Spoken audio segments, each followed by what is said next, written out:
brother lawyers and sister lawyers,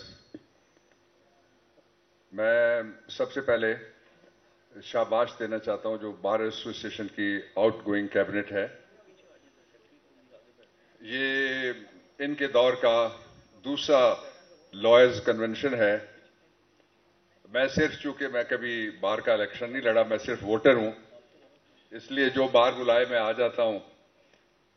मैं इनको खराज तहसीन बात पे इस पे भी पेश करना चाहता हूं कि इन्होंने एक दुरुस्त रास्ते का इंतखाब किया, एक सही जगह पे खड़े हुए, बार को डीपोलिटिसाइज किया और कॉन्स्टिट्यूशनलाइज किया। ये एक ऐसा इदारा था जिसमें इस बुनियादी कीमियाई तब्दीली की जरूरत थी, इसलिए ये आपका हक था कि मैं ये दो बातें आपके लिए कहूं। अभी जो आपने उन्वान चुना है, to protect, defend, preserve the constitutional rule of law and the human rights, मैं सबसे वल्नरेबल जो पाकिस्तान का तबका है, यहां बड़ी तादाद में लेडी लॉयर्स बैठी हुई हैं, वो खवातीन हैं। उनके लिए मैंने तकरीबन 2 अशरे शहीद बेनजीर भुट्टो के साथ गुजारे और मैंने देखा कि कितना मुश्किल काम है जब कोई खातून सियासत में आती है। इस वक्त पाकिस्तान के सबसे बड़े सूबे में, एशिया के अंदर सबसे बड़ी तादाद में जो सियासी पॉलिटिकल प्रिजनर्स हैं, प्रिजनर्स ऑफ कॉन्शियंस हैं, वो खवातीन हैं। और अलमिया देखिए, सितम देखिए, कर्ब देखिए, अलम देखिए, गुस्सा नहीं तो रंज देखिए कि 5 महीने से पोस्ट अरेस्ट बेल एप्लीकेशन हमारा सबसे बड़े सूबे का हाई कोर्ट डिसाइड करने में कामयाब नहीं हो सका। उसका दूसरा पहलू देखिए, लॉ में लिखा हुआ है जो फरंगी ने बनाया कि खातून अगर गिरफ्तार हो जाएगी, जिस मर्जी जुर्म में गिरफ्तार हो, तो उसको प्रायोरिटी के ऊपर बेल दी जाएगी। बेंच बैठता है, बेंच उठ जाता है, बेंच आता है, बेंच टूट जाता है। ये कोई ना समझे कि वकीलों से ज्यादा इस काम को कोई समझता है। इस पाकिस्तान का कोई ओहदा, कोई चीफ ऐसा नहीं रहा जो जाके कभी ना कभी किसी वकील के चैम्बर और दरवाजे पे जाके इंसाफ के लिए खड़ा नहीं हुआ। कोई महकमा नहीं बचता जो आपके दरवाजे पे नहीं आता। मैं कॉन्स्टिट्यूशन के नाम के ऊपर, ह्यूमन राइट्स के नाम के ऊपर, मैं वकला के नाम के ऊपर, मैं आईन के नाम के ऊपर, कायदे आजम के नाम के ऊपर, बेटी के नाम पे ऊपर दरखास्त करता हूं कि सुप्रीम कोर्ट नोटिस लीजिए, आपकी बेटियां 5 महीने से जमानत के इंतजार में बैठी हुई हैं और आप किस इंतजार में बैठे हुए हैं?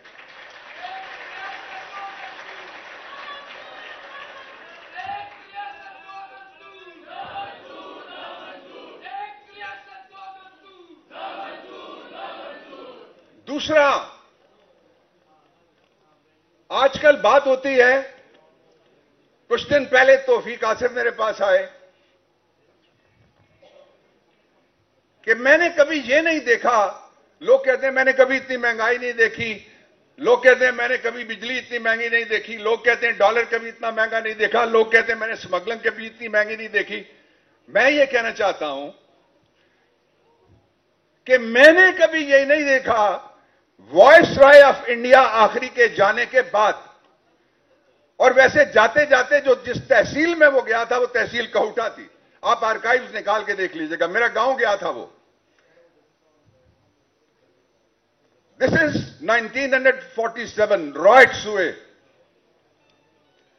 ये एक और वाइसरॉय साहब हैं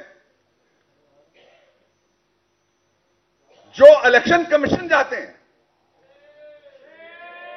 जो पुलिस लाइंस जाते हैं, जो बड़े बड़े इदारों के पास जाते हैं। हमें क्या मैसेज दिया जा रहा है? यह मैसेज है कि एब्सोल्युटली नॉट कहने वाले के बाद जो अगला आएगा उसको लाने की तैयारी पाकिस्तान के जो अल्टीमेट सॉवरन है, इलेक्टोरेट, उसके हाथ में नहीं है, किसी गैर मुल्क की ताकत के हाथ में। यह मैसेज है। और अगर यह मैसेज नहीं है तो मैं ये सवाल करता हूं, फिर असद मजीद को आप पेंटागन का दौरा करने की इजाजत दे दें, आप असद मजीद को व्हाइट हाउस में घुसने की इजाजत दे दें, जो हमारा एम्बेसडर है अमेरिका के अंदर। आप नहीं देंगे इसलिए कि कोड ऑफ डिप्लोमेट्स के खिलाफ है ये बात। तो कहां का दस्तूर, कहां की खुद मुख्तारी, कहां की खुददारी, कहां की आजादी? इस मुल्क को सरजमीने बेआईन बनाया गया, जानबूझ के बनाया गया, उसका सबब है। और मैं उस तीसरे की तरफ जाता हूं कि सबब क्या है।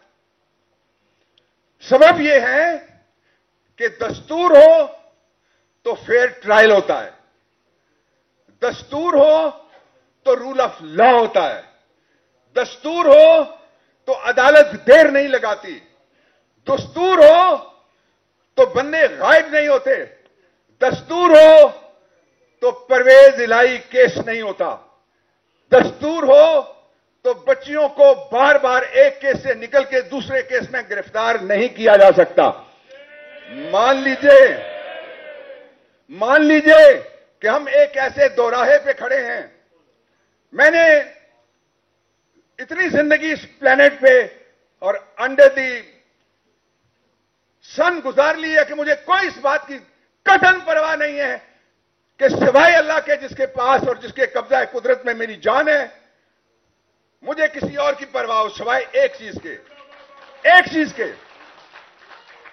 ये मुल्क हमारी आखिरी ऑप्शन है, पहली ऑप्शन है, आखिरी पनाहगाह है, पहली पनाहगाह है, आखिरी सहारा है, पहला सहारा है।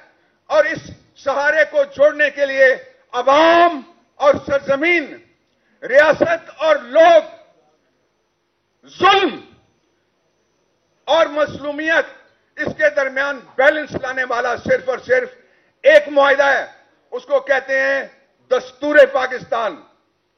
और मैं आखिर में सेक्रेटरी जनरल साहब खत्म करने लगा हूं। दो बातें मैं कहना चाहता हूं। जोरा निगाह ने कभी कहा था, सुना है जंगलों का भी कोई दस्तूर होता है, सुना है जंगलों का भी कोई दस्तूर होता है, सुना है शेर का जब पेट भर जाए तो वो हमला नहीं करता, घने पेड़ों की छांव में वो जाकर लेट जाता है। ये मुल्क कैसे भूखे शेरों के हाथ आ गया? डॉलर, तेल, पेट्रोल, केरोसिन, चीनी, आटा, लोग क्या खरीदें, कहां से खरीदें, किसकी तरफ देखें, किससे मदद आएगी सिवाय परवरदिगार के। और आखिरी बात जो मैं कहना चाहता हूं,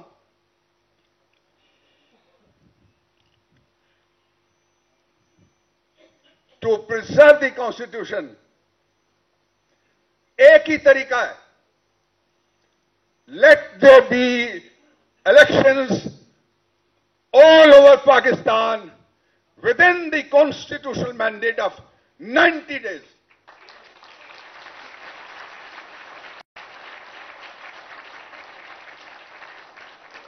और किसी ने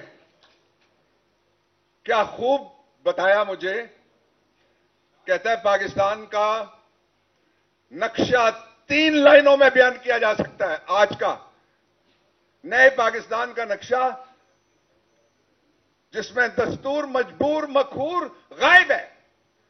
और वो ये है कि किसी ने पूछा कि जिसने बिजली महंगी की वो अभी कहां है? उसने कहा अभी लंदन है। उसने कहा जिसने पाकिस्तान में दहशतगर्दी की वो कौन है? उसने कहा अभी अंदर है। तो उसने कहा जो रूल ऑफ लॉ मांगता है, फेयर ट्रायल मांगता है, अभिनंदन को मिला और उसको नहीं मिला जो अटक जेल में अभी अंदर है। बहुत बहुत शुक्रिया। अब मैं अपने अगले speaker senior advocate supreme court Chaudhry Ikram sahab से दरख्वास्त करूंगा कि वो स्टेज पर तशरीफ लाएं।